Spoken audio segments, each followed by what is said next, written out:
What's up everyone? Welcome back to the Worldwide Guide. Despite its humble beginnings as a penal colony for the British in the late 1700s, Sydney is transformed into not only the largest and oldest city in Australia, but one of the most important and influential cities in the world. From a bustling central business district to world-famous surf spots and artsy suburbs full of trendy cafes and vibrant nightlife, there's something for everyone here. After just spending a week in Sydney, I can confidently say it's my new favorite city. Now come with me as we explore the best things to do in Sydney. Visiting Sydney in the middle of July means days around 60 degrees Fahrenheit and relatively overcast weather. What I'd classify as great weather to explore a new city. First, let's check out the eastern suburbs, which as you might guess, are the suburbs east of Sydney CBD, or Central Business District. Some highlights here are Murray Rose Pool, Diamond Bay Reserve, and the world-famous Bondi Beach. Getting around this area would be easiest with a car, which we had, thanks to a friend who lives in Sydney. But there are also buses that run in this area that'll get you where you need to go.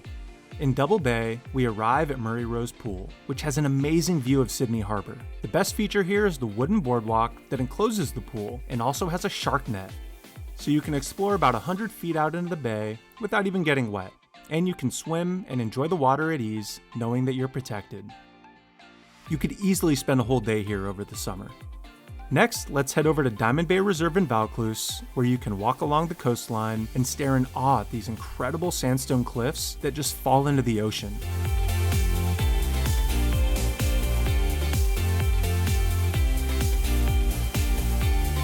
From there, we'll make our way to Bondi Beach, Sydney's most popular beach and a hotspot for surfing. For amazing sights of the coastline, you should do the Bondi to Coogee walk. The whole trail is 6 kilometers, or about 3.7 miles, but even just walking a little down the coast will reward you with some stunning views.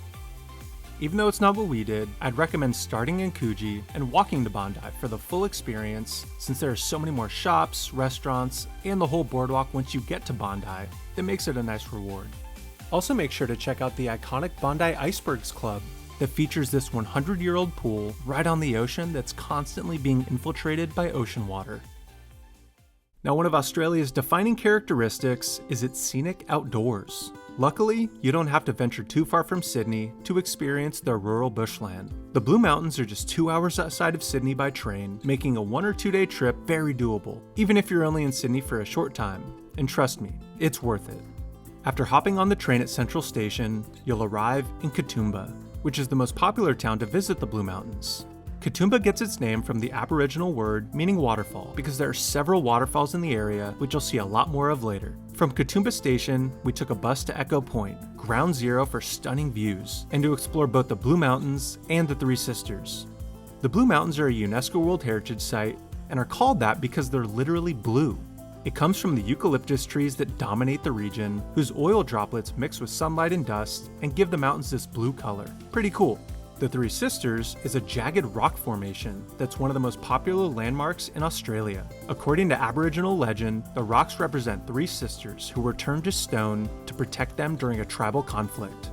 And as beautiful as this area is during the day, witnessing sunrise over these tree-lined sandstone plateaus was an almost religious experience, definitely worth the early wake-up call.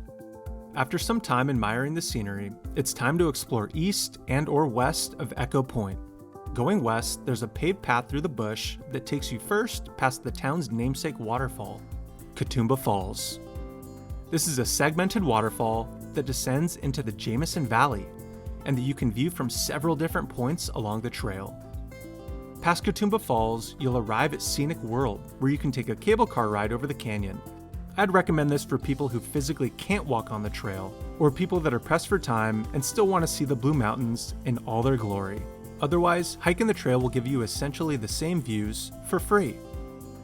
If you choose to hike east of Echo Point, you'll experience a much less crowded but unpaved trail that I actually preferred because it felt a lot more remote than it really was, along with still fantastic scenery that made me feel like I was in the middle of the bush. Once you're back at Echo Point, make sure to take in these sights one last time before heading back into town, where essentially everything in Katoomba is on the main road, from thrift stores to restaurants. Heading back to Sydney, let's tour Circular Quay and check out the city's most iconic landmarks. The Sydney Opera House is arguably the most iconic landmark in Australia, and was even a finalist in being named one of the new 7 wonders of the world. Construction took 14 years and was officially opened in 1973. It's world-renowned for its unique roof design that was inspired by sails on Sydney Harbour, and it's covered by over 1 million tiles. Hosting everything from classical ballets to contemporary concerts, it's easy to see why millions of people visit the Opera House every year. Circular Quay's other icon is the Harbour Bridge. Nicknamed the Coat Hanger because of its distinctive arch shape, this 93-year-old marvel is the largest steel arch bridge in the world, measuring 1,149 meters or 3,770 feet end to end, weighing 53,000 tons. For the adventurous that want the absolute best views of Sydney, you can even climb this historic bridge all the way to the summit. For other great views of the bridge itself, there's no better spot than Barangaroo Reserve, a fantastic waterfront park that self-describes as Sydney's best picnic spot. With 75,000 native trees and rolling green lawns, this is the perfect place to escape the bustling city life. Continuing along down the coastline, there's Darling Harbour, a vibrant and touristy area of the city that features, among other things, a casino, aquarium, Chinese garden, and convention center. This is where you'll go for most major attractions in Sydney, and the scenery is just incredible being surrounded by these towering buildings. Australia is also famous for its diverse wildlife. There are animals here that aren't found natively in any other countries in the world, and you can experience the most diverse variety of Australian animals just an hour outside of Sydney by train at Featherdale Wildlife Park in Doonside. Here, you'll get to observe the famous kangaroo, which, although it's not official, is basically the national animal of Australia. Along with koalas, living up to their reputation as the sleepiest animals, little penguins, the smallest species of penguin, native to southern Australia and New Zealand, kookaburras, who are territorial hunters famous for their loud, laughter-like calls that echo through the Australian bushland, quokkas, often referred to as the world's happiest animal because they seem to always be smiling, Tasmanian devils, famous for their powerful jaws and loud, unsettling screeches, and many other animals that you can't see anywhere else.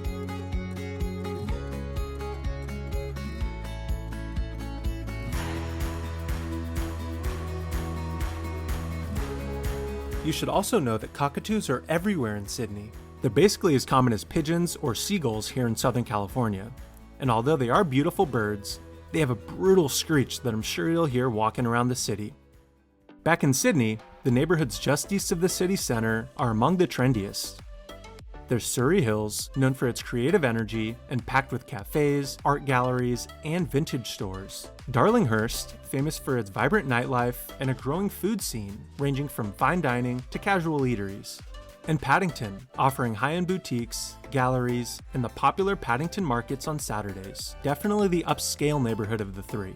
Even if you're not that into shopping, just walking around these tree-lined streets and taking in the chill vibe of the area will have you falling in love with this city even more. For some more wildlife, Sydney is a great city to view humpback whales in their natural habitat. The majority of humpbacks in Australian waters migrate north from June to August, which is when I saw them, and back towards the Southern Ocean from September to November. At a length of up to 16 meters, the humpback is not the largest whale found off the coast of Australia, but it is arguably the most iconic because of its long history of being hunted for its oil and whalebone, which is now outlawed. We took a boat out of Darling Harbour, and we were able to see these giants up close. We would have loved to see a breach, but hopefully you'll be luckier than me when you go. And then just a short bus ride away is Manly Beach, a more low-key option than Bondi, but still with a cool little main street filled with shops and restaurants, plus more incredible views of the coastline. What's also nice about Manly is that there's a ferry that takes you right back to Sydney CBD, and it only takes about 20 minutes. Taking this ferry at the end of the day will bless you with some amazing sunset views from the harbor as well. Like I said earlier, Sydney is basically my new favorite city in the world, and I think now it's clear why. The people are so kind, their culture fully embraces diversity, inclusivity, creativity, and they pay a ton of respect to Aboriginal peoples. Plus, with stunning scenery on top of that, it would be hard to not fall in love with this city. Seriously, it's incredible and I highly recommend a visit. Make sure to shoot me a like and subscribe to my channel, and leave a comment about where you would like to visit in Sydney first. Thanks a lot for watching, and safe travels.